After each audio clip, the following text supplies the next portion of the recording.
gearnetwork.com. The following is a presentation of the Gear Radio Network.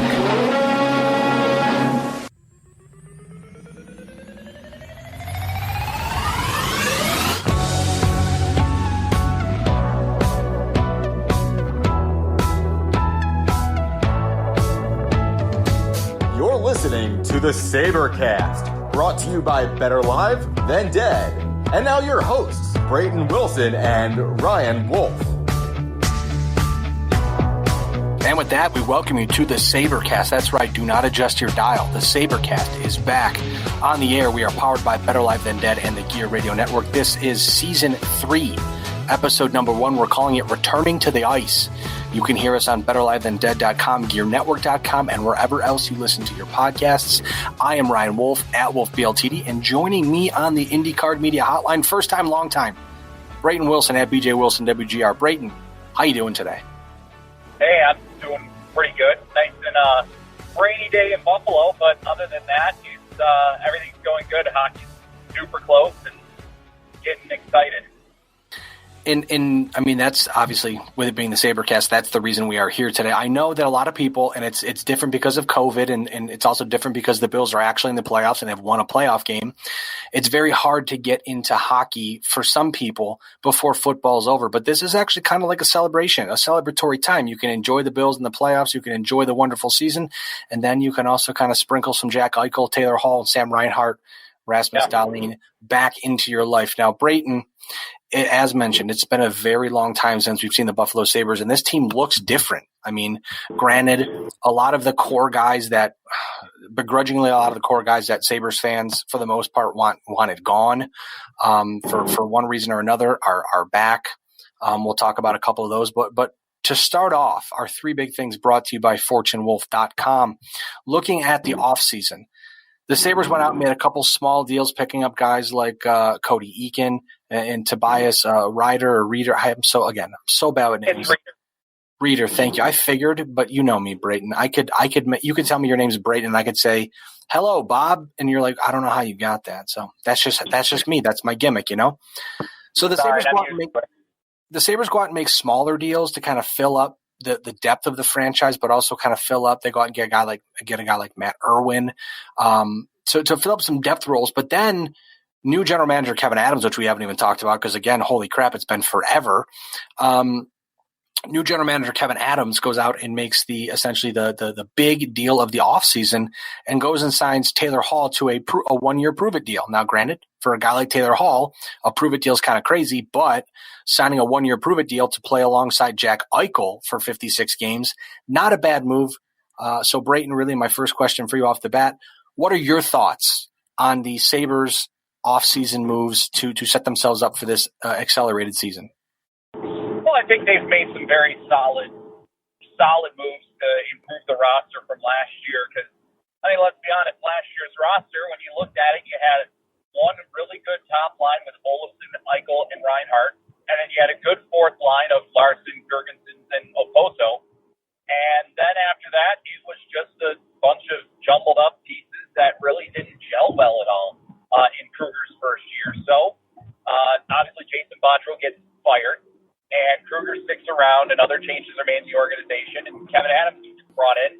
And the first thing he does is he goes and trades for a guy that he knows extremely well in Eric Staal to be a very good second-line center option, a sturdy second-line option for the Sabres that they haven't had in what feels like years. So he comes in, then he makes those smaller additions with, Reeder and Matt Irwin, a couple other guys as well, and he also signs the big fish in Taylor Hall and gets him on a 1-year deal. And, the complexion of the roster, especially in the first week here of training camp and, nearing the close of training camp, it looks like the complexion of the roster is pretty much set at this point, and it's looking fairly decent. I mean, certainly looks better than what it did last year because Jason Botterill seemed to have some sort of affection for these really not so good depth players, but it was just like, oh, well, these guys are good. Your bottom 4, bottom 6, I should say, and, they can plug up into the top 6 if they need to, and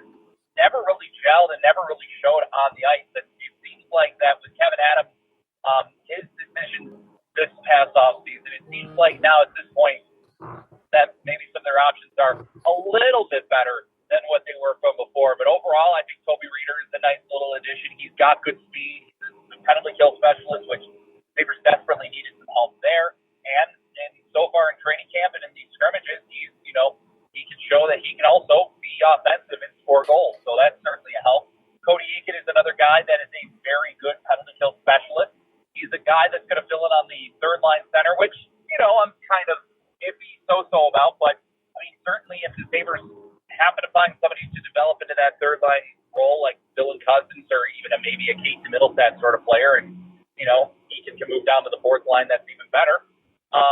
And then, Matt Irwin's just fine on the blue line. He's a good 6th, 7th defender. And, he'll be a good veteran presence for some of those young guys back there.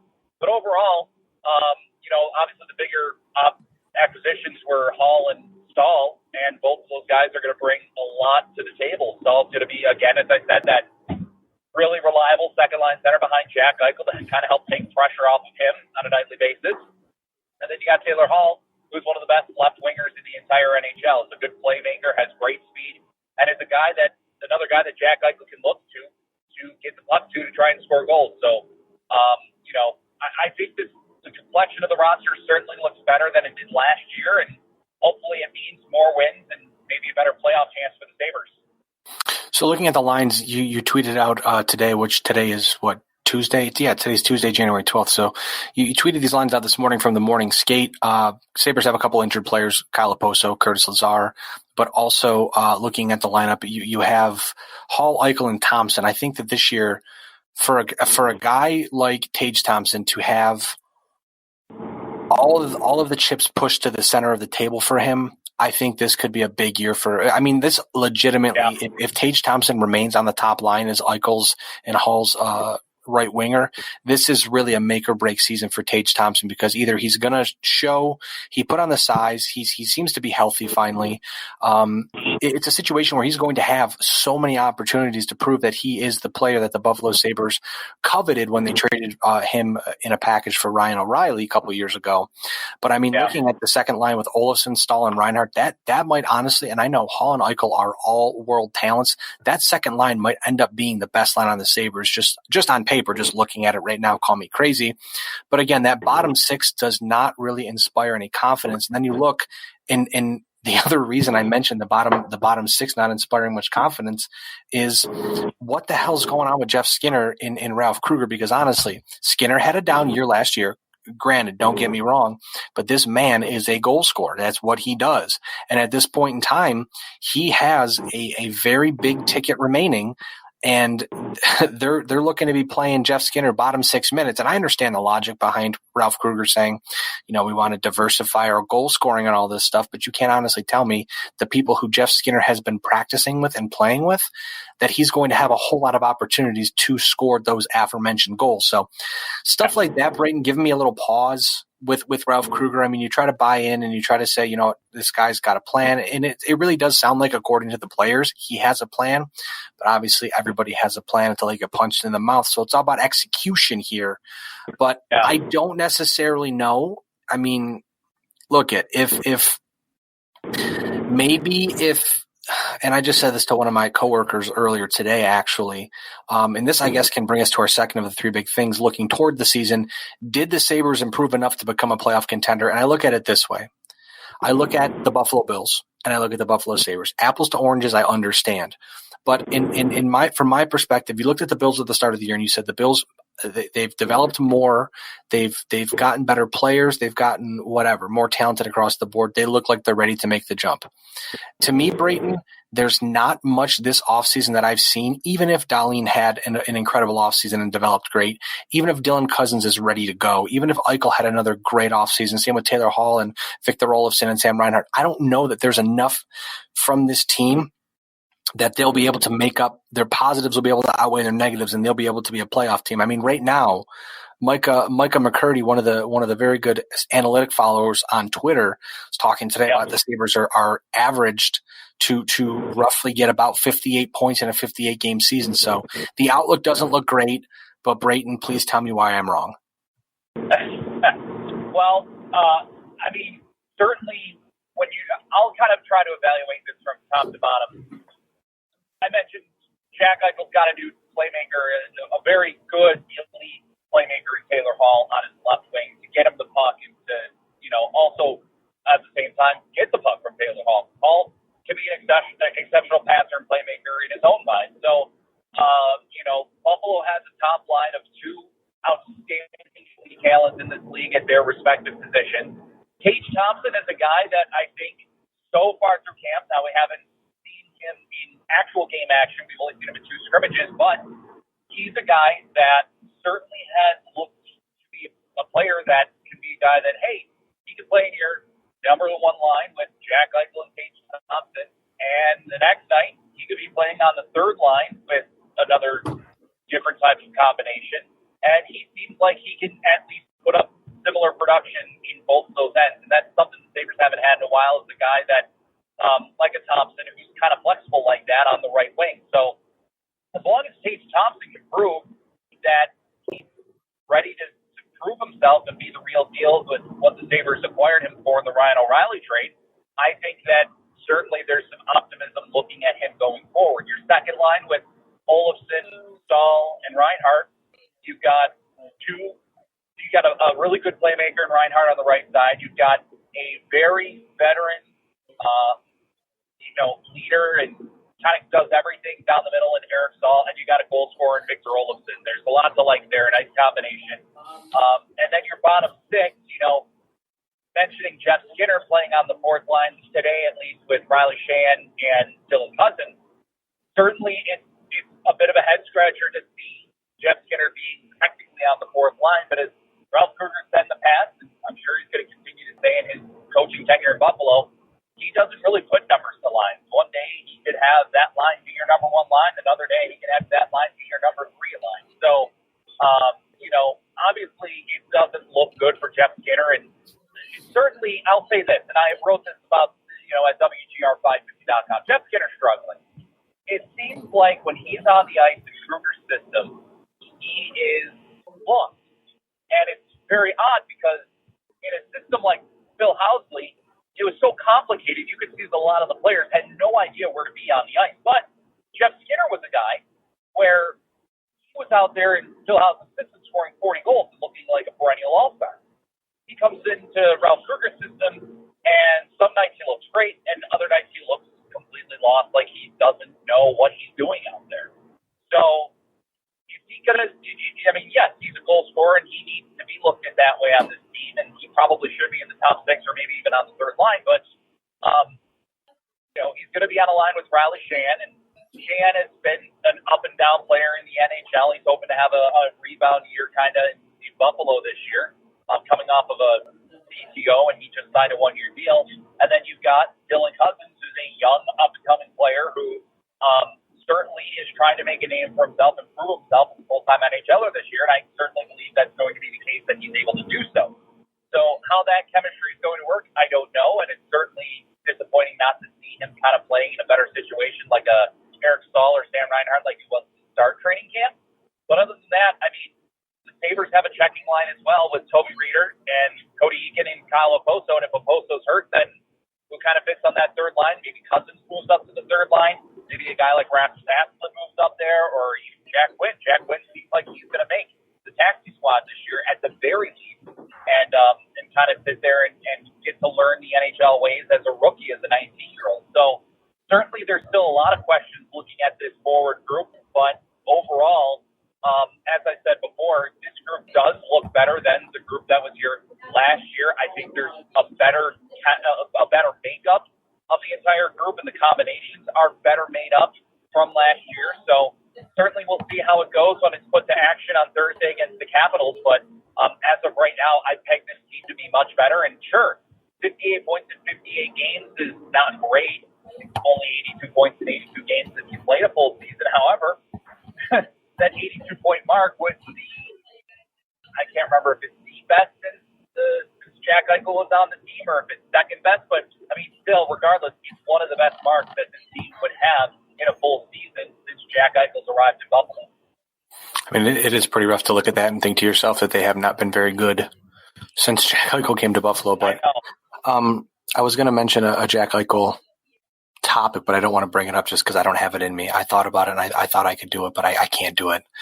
We'll have to save it for later in the season. But my question for you to wrap up on this, I know this is kind of a quick Sabrecast, but I did want to make sure we got something out to the listeners before we started the start of the hockey season. I'm going to stick with my die by the blade prediction and go the Sabres are going to end up with a point per game. They're going to miss the playoffs. They might not be great. They might be interesting, but there has to be big strides made in order for them to be a playoff team. So, Brayton, before we wrap up this quick Sabrecast, my question for you is, where do you see the Sabres finishing this season? Well, I think the first thing we got to do is we got to look at the division, because this year's division for the Sabres is extremely difficult. You've got the Bruins, who join you from the Atlantic Division, staying in the division. They're already a tough team as it is. I see Boston maybe regressing a little bit, but they're still a good team. They still have some very good talent. Then you go down the line. You've got Pittsburgh. Pittsburgh is, again, a team that might regress a little bit, but they'll probably still contend for the playoffs. Washington, they'll probably still contend for the playoffs. You've got the Islanders, who, play boring hockey, but Barry Trotz may be one of the best coaches in the entire NHL, so they're going to be a playoff contender. You've got the New Jersey Devils, who might be worse than you, but, they still, again, they're kind of made up of a bunch of jumbled players, and we'll see how that works with Lindy Ruff as the first-year head coach. The New York Rangers obviously have a lot of prime young talent that will be making, waves in the NHL this year, but can they make it and, put it all together enough to be a playoff team? I don't know. And I'm trying to think of the other teams that are in there. Maybe Philadelphia. Philadelphia, obviously, last year was one of the better teams heading into the return to play. They got knocked out in the second round, which was disappointing, but they're still a team that's made up of really, really good talent. So I think I got all the teams, didn't I? I think so. I got to be honest. It's so confusing. There's so much going on. I apologize. Let me recount on the fly. Boston, Philadelphia, Pittsburgh, Washington, New York Rangers, New York Islanders, New Jersey Devils. I got them all. So, perfect. They're in a division that is extremely tough, and they are really going to have to get out and start with a really, really good record in order to really even set themselves up. It's all important in the first probably 3 to 4 weeks of the season how they play, because if they get off to a terrible start, I don't have high hopes for their progress. If they get off to a decent start, okay, then maybe give it another few weeks and we'll see where it goes from there. But I think that if they get off to a good start in the first 3 to 4 weeks, I don't know how many games they play off the top of my head in those first 3 to 4 weeks, but let's say they win at least 60% of those games. You might have the discussion of, okay, can they sustain this success and be able to contend for the playoffs come April and into early May, because the season will go till May 8th. So, it's questionable as to where they stand in terms of being a playoff contender. I think they are, again, better than where they were last season, but with the toughness of that division, it might be another season where even if you're playing good hockey, better hockey than last year, you still may end up as the second team, second from the bottom in the division, or third from the bottom in the division. So I'm going to peg the Sabres as not a playoff team this year. I think they'll miss out, and unfortunately for a 10th consecutive year, which ties an NHL record. But if certainly they can show signs of some promising upswing, if they have young talent like Dylan Cousins, Tage Thompson, even a Jack Quinn really show that, the future is brighter in Buffalo, especially on the blue line. Can Rasmus Dahlin take that next step in his third year? Can he become a top perennial defenseman in this league? Can Henry Jokiharju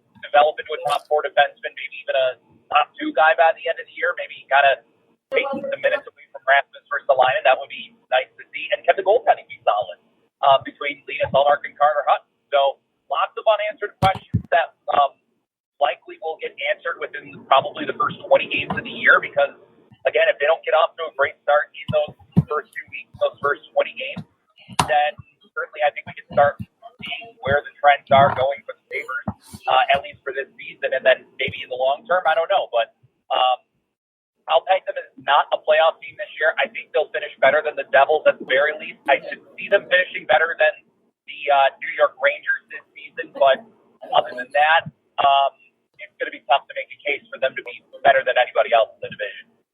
I don't think I could have said it any better myself. With that being said, Brayton, we'll wrap this bad boy up, this quick abbreviated edition of the Sabrecast, the welcome back episode, I guess, if you will. Brayton is at BJ Wilson WGR. I am at WolfBLTD on Twitter. We are the Sabrecast.